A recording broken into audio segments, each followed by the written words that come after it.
Olá, boa tarde. Meu nome é Silvana, eu sou odontopediatra, ortopedista funcional dos maxilares, atendo pacientes com necessidades especiais e eu fui convidada pela Marília, presidente da ASDA, para falar um pouquinho sobre a prevenção odontopediátrica nos pacientes portadores da síndrome de Edwards, a trissomia do cromossomo 18. Falar em prevenção em odontopediatria, eu devo sempre lembrar que ela deveria começar ainda na gestação. Toda gestante deveria ter a oportunidade de fazer o seu pré-natal odontológico, ser acompanhada por um profissional, cirurgião dentista, e este passar todas as orientações necessárias para a manutenção de uma boa saúde bucal e também orientações em relação à dieta. Os dentes do bebê eles são formados entre a 6ª e 10ª semana de gestação e a partir dos 4 meses começa a mineralização dos dentes de leite e a formação das papilas gustativas. E é por isso que a gestante ela precisa ter bons hábitos alimentares. Ela deve consumir frutas, verduras, legumes, alimentos que forneçam cálcio, deve evitar açúcar. E isso tudo porque, como as papilas gustativas são formadas ainda na gestação, ela vai passar suas preferências em relação ao paladar para seu futuro bebê. Também na gestação acontecem muitas mudanças hormonais e algumas gestantes podem apresentar problemas gengivais, periodontais com sangramento. E existem inúmeros trabalhos mostrando que problemas gengivais, periodontais podem estar relacionados a maior incidência de partos prematuros e bebês de baixo peso. E quando eu falo das crianças com a síndrome de Edwards, que muitas não conseguem chegar até o final da gestação e nascem prematuras, esse cuidado é muito importante, as mamães precisam cuidar muito bem da sua saúde bucal. Também na gestação tem uma diminuição do fluxo salivar e da capacidade protetora da saliva, então o meio bucal pode ficar mais ácido e propiciar o aparecimento das cáries. Também gostaria de falar que a gestante ela pode sim ser submetida a tratamento odontológico. O segundo trimestre da gestação costuma ser um trimestre mais tranquilo, mas isso não impede que ela seja atendida em caso de urgência nos outros trimestres da gravidez. Ela poderá ser submetida a procedimentos sob anestesia local. O anestésico deve ser muito bem escolhido pelo profissional que for atendê-la, mediante a sua história clínica e histórico médico. E no caso de precisar fazer radiografias odontológicas, o que eu recomendo é que elas sejam feitas a partir dos 3 meses, tá? Depois do período da embriogênese.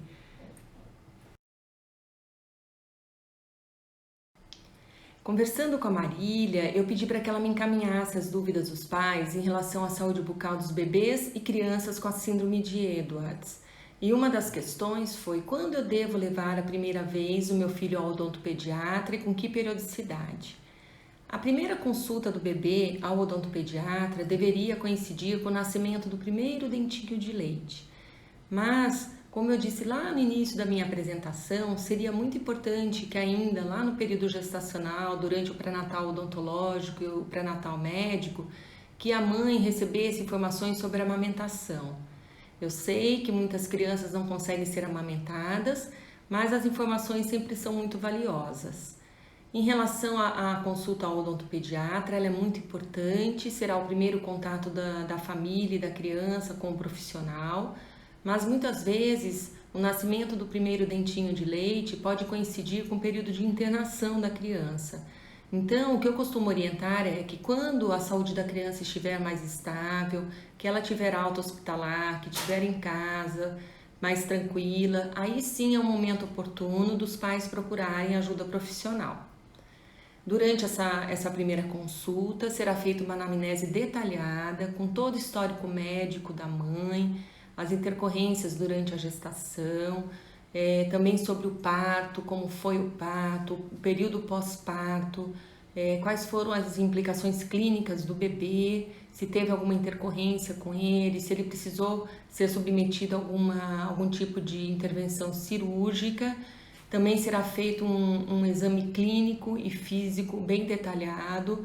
Serão avaliadas as alterações crâniofaciais, que muitas vezes estão, né, associadas à síndrome de Edwards, como a região occipital do osso occipital, que é um osso aqui atrás da cabeça da criança, um pouco mais alongado, né? A face ela é mais triangular, com a fronte mais alta e ampla. A boquinha e também o nariz geralmente são menores, são pequenos.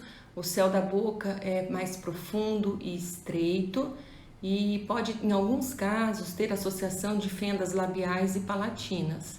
Após criteriosa anamnese, exame clínico e exame físico, nessa primeira consulta, se for possível, pode-se fazer uma consulta de prevenção, com limpeza daquele primeiro dentinho erupcionado e aplicação de verniz com flúor.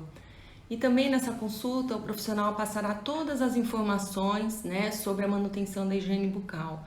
Como fazer, de que forma, que tipo de escova utilizar, que creme dental, qual a quantidade de creme dental e também quando que deve ser feita, né, essa higiene bucal para manutenção da saúde do bebê. Em relação aos retornos ao odontopediatra, no meu consultório eu tenho um protocolo para os pacientes com necessidades especiais e eles têm um retorno a cada 4 meses. Eu gostaria de apresentar a vocês a minha modelo girafa de nome Esperança. Esperança, a palavra é essa que de certa forma preenche nosso coração nesse momento tão difícil que todos nós estamos vivendo, momento de incertezas em relação à pandemia, mas a minha mensagem a todos vocês é que tenham esperança porque vai passar. Então a esperança, ela vai me ajudar a mostrar a vocês como fazer a higiene bucal das crianças. Tudo começa com a escolha da escova de dentes. No meu consultório, eu não costumo indicar uma só escova de dentes. Eu costumo falar as características que essa escova de dente tem que ter. Então, ela tem que ter um cabo reto, uma cabeça pequena, sempre proporcional ao tamanho da boquinha da criança e cerdas macias. A escova de dentes, ela deve ser trocada num período de 2 a 3 meses, mas em alguns casos, naqueles casos em que as crianças gostam de morder muito as cerdas e que essas ficam espanadas, essas escovas têm que ser trocadas antes, tá? Então, no mercado, nós temos algumas opções, eu vou mostrar para vocês. Nós temos essa opção em que vem a escovinha de dentes e essa maior em que tem um massageador de um lado e uma escova com redutor. Esse redutor serve para aquelas crianças que gostam de brincar, né, de escovar os dentes, para que não vá até a região da garganta. Nós temos também esse conjunto que vem a escovinha de dentes com uma cabecinha pequena, cerdas bem macias e um massageador. Esse massageador pode ser utilizado pelos pais ou mesmo pela criança, porque ele também tem um redutor, naquela fase em que os dentes estão erupcionando e que a criança sente muita coceira no local, né, por conta do aumento do fluxo sanguíneo.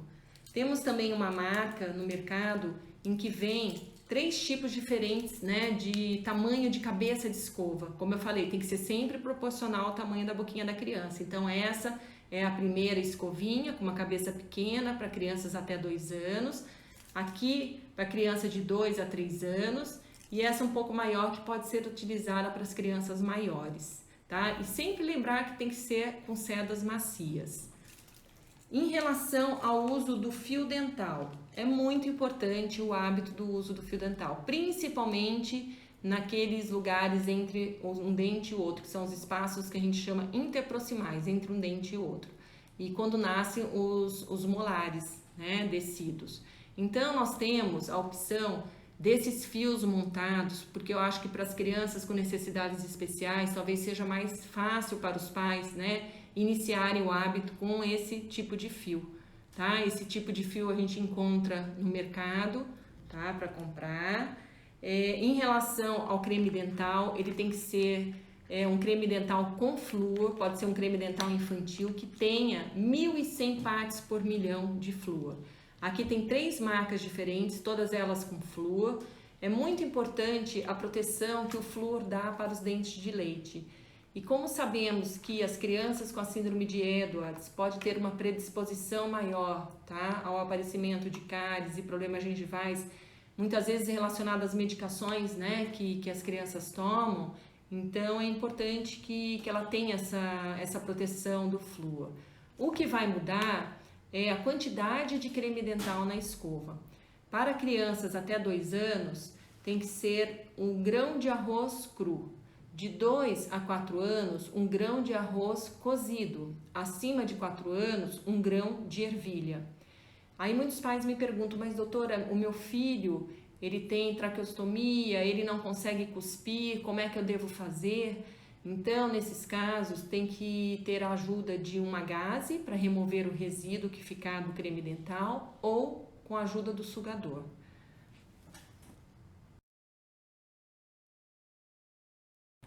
Eu gostaria de dizer que o período de nascimento dos dentes de leite é um período muito difícil para as crianças. Elas ficam muito irritadas, elas sentem muita coceira no local e existem no mercado alguns mordedores com água dentro, e esses mordedores eles podem ser levados até o refrigerador, vai formar um gelo e os pais podem utilizar naquele local onde está nascendo o dentinho de leite, tá?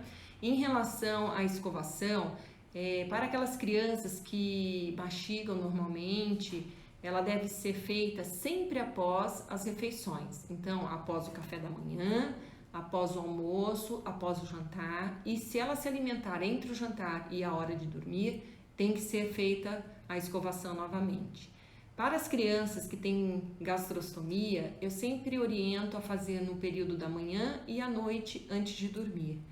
Porque mesmo a criança, tá, que não recebe alimentos por boca, muitas vezes as fonos, elas fazem alguns exercícios, utilizam alguns alimentos com um pouco de açúcar, né, como danoninho, gelatina. Então, assim, é muito importante que seja removido todos os resíduos da boquinha do bebê, tá? Como fazer essa escovação? O ideal seria que a criança ficasse sentada, né, no colo da pessoa que for fazer a higiene. Pode ser ou numa cadeira, ou no sofá, ou na sua própria cama. Que os pais conseguissem, com uma mão, apoiar a cabecinha do bebê e com a outra mão higienizar os dentinhos.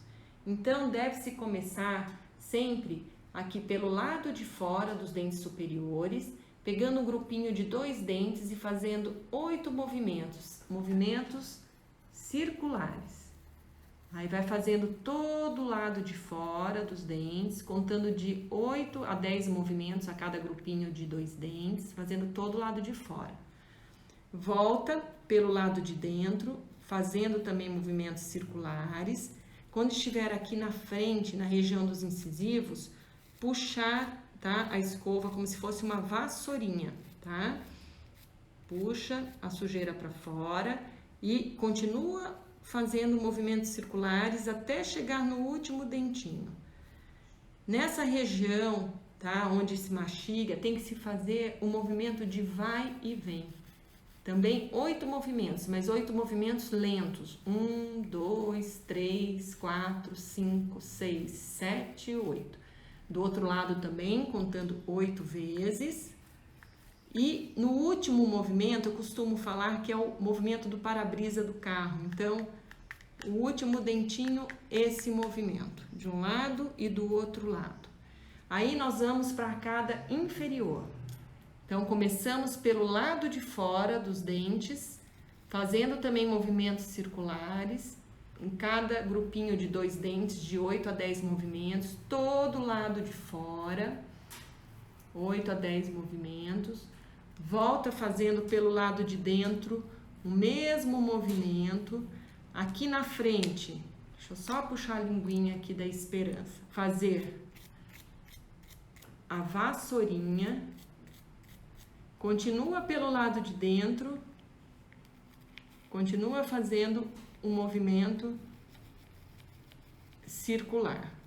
Aí na região onde mastiga, o movimento de vai e vem, contando 8 vezes de forma lenta, de um lado e do outro lado. E o último movimento é o para-brisa do carro. Então, ó, um movimento de um lado para o outro de um lado e de um lado para o outro do outro lado. Aí os pais me perguntam, e a língua, ela deve ser escovada? Sim, a língua precisa ser escovada. Lembra que eu falei da formação das papilas gustativas? Então, as papilas gustativas, elas estão ao longo de toda a língua e são locais onde pode ter acúmulo de placa bacteriana. Esse acúmulo de placa bacteriana, tá, no dorso da língua, ela é responsável por mau hálito nas crianças, tá? Uma alta incidência que a gente chama de halitose. Então, ela deve ser escovada, tá? Pode ser escovada com a escova e eu costumo indicar para os pais, tá? O limpador de língua, eu prefiro. Esse limpador, não estou fazendo propaganda, tá? Mas assim, existe para comprar aqui no Brasil, é de uma marca da Suíça, é The White, ela vem num estojo com 3 unidades, tem um preço razoável e pelo tamanho dele eu acho muito interessante para as crianças com necessidades especiais, tá? Então, se vocês olharem, ó, ela tem uns pelinhos e você pode passar ao longo da língua puxando a placa bacteriana para fora. Eu sei que muitas crianças ficam nauseadas, mas tem algumas dicas, tá? Para começar a tirar um pouco a náusea das crianças. Começar a desensibilizar essa língua, tá? Nesse terço inicial, aí no terço médio, e conforme ela for perdendo, né, aquela ânsia, dá para fazer ao longo de toda a língua. Aí, com a ajuda de uma gaze, você pode passar a tirar todo aquele resíduo que ficou, e aí também com o sugador. Algumas mães utilizam também seringa com água, vão colocando água e ao mesmo tempo aspirando com o sugador. A escovação é muito importante, ela tem que ser feita. Tem alguns pais que me falam assim, mas meu filho chora muito para fazer a escovação. O que eu devo fazer? Não existe outra opção, tem que ser com choro ou sem choro. A escovação é o método mais eficaz no combate às cáries e problemas periodontais. O vídeo a seguir é da higiene bucal da princesinha Gigi, sendo feita por uma técnica de enfermagem.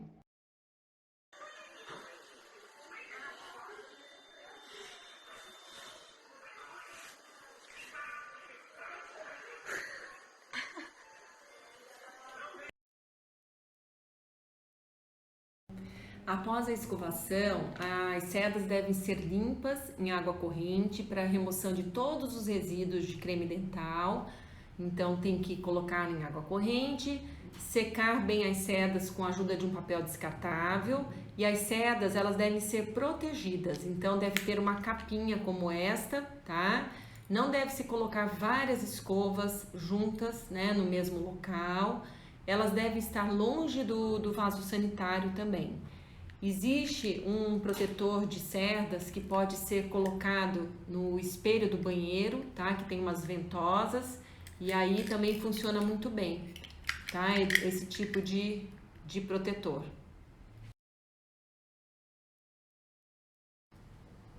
Quais os cuidados no tratamento odontopediátrico, levando-se em consideração que muitas crianças com a T18 apresentam algum tipo de problema cardíaco e ou respiratório? O profissional que for atender uma criança com necessidades especiais, ele deve estar apto a fazer aquele atendimento. Ele deve conhecer a patologia do paciente, ele deve fazer uma anamnese muito detalhada, ele tem que ter um bom relacionamento com a equipe da área de saúde que atende aquela criança, o trabalho tem que ser de forma harmoniosa e multidisciplinar. No caso dos pacientes com algum tipo de cardiopatia, conversar com um cardiologista, se naquelas intervenções odontológicas onde há maior possibilidade de sangramento, se é necessário fazer a profilaxia antibiótica prévia ao atendimento para evitar endocardite infecciosa. Nas crianças com problema respiratório mais grave, conversar com o pediatra, o pneumologista, saber se é um momento bom para o atendimento, se aquela criança está mais estável. durante o atendimento no consultório, saber respeitar os sinais vitais, né, do paciente. Aquelas crianças que têm traqueostomia, o profissional tem que fazer pausas para que elas sejam aspiradas. O tratamento ele tem que ser individualizado, desde a escolha do anestésico, de tudo que for utilizar, né, para o tratamento odontológico, levando-se em consideração as implicações clínicas daquela criança, tá? Também o profissional ele tem que desenvolver a habilidade de escuta. Ele tem que saber ouvir aqueles pais, o que aqueles pais têm a falar sobre o seu filho, né? O tratamento ele tem que ser individualizado porque cada ser é único e ele tem que ser tratado como tal.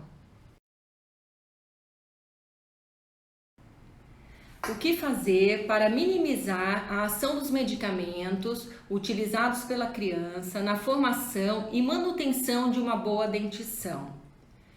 Como os dentinhos de leite são formados ainda na vida intrauterina, é muito importante que as gestantes evitem tomar antibióticos que contenham tetraciclina, porque a tetraciclina ela vai agir na formação dos dentes, provocando manchas irreversíveis no esmalte.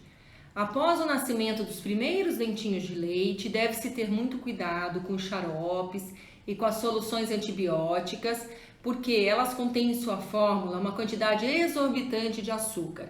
E o açúcar ele pode ser responsável pelo aparecimento precoce das cáries em crianças. Também os broncodilatadores, utilizados muitas vezes para os problemas respiratórios, contêm uma substância em sua fórmula que podem provocar erosão do esmalte, dando muita sensibilidade e desgastes nos dentes.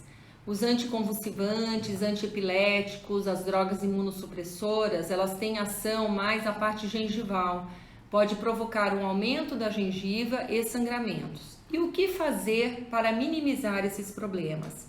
Para as crianças que recebem esses medicamentos via oral, após a administração deve ser feita a correta higiene bucal, com a utilização de creme dental com flúor. O flúor é um agente protetor, ele vai dar uma proteção maior, né, a esse esmalte. E também é muito importante as visitas periódicas ao odontopediatra. Como a família de uma criança com necessidades especiais, aqui no caso estamos falando das crianças com AT18, poderá avaliar se o cirurgião dentista está habilitado a atender o seu filho. Na minha opinião, tá? A opinião da Silvana, o cirurgião dentista, ele deve ter formação em odontologia para pacientes com necessidades especiais. Eu comecei a minha formação no início do ano de 1994, logo após a minha formatura. Eu entrei em uma residência em odontologia hospitalar no HC da Faculdade de Medicina da USP. E lá eu fiquei por 2 anos. Eu tive a oportunidade de estar no INCOR, de trabalhar com crianças cardiopatas que tinham muitas síndromes associadas, inclusive a síndrome de Edwards, a síndrome de Down, e foi muito importante essa minha primeira formação. Depois eu me especializei em odontopediatria, em ortopedia funcional dos maxilares, e até hoje, assim, eu sou muito grata, né, por ter escolhido essa área, porque realmente eu sou muito realizada, eu amo o que eu faço com muito carinho e amor. Mas eu percebo que ainda existe uma carência muito grande de profissionais nessa área, então algumas crianças acabam ficando sem assistência, né? Então eu me senti muito feliz com o convite da Marília de poder passar um pouquinho da minha experiência para vocês. Eu me coloco à disposição de todos para esclarecer as dúvidas, né, que porventura ficaram. Se de repente tiverem dúvidas do que não foi falado, eu vou deixar o meu e-mail. E como mensagem final, eu gostaria de parabenizar todos vocês que lutam bravamente para mostrar ao mundo que essas crianças, elas são sim compatíveis com a vida e podem contar sempre com o meu apoio, tá? Muito obrigada!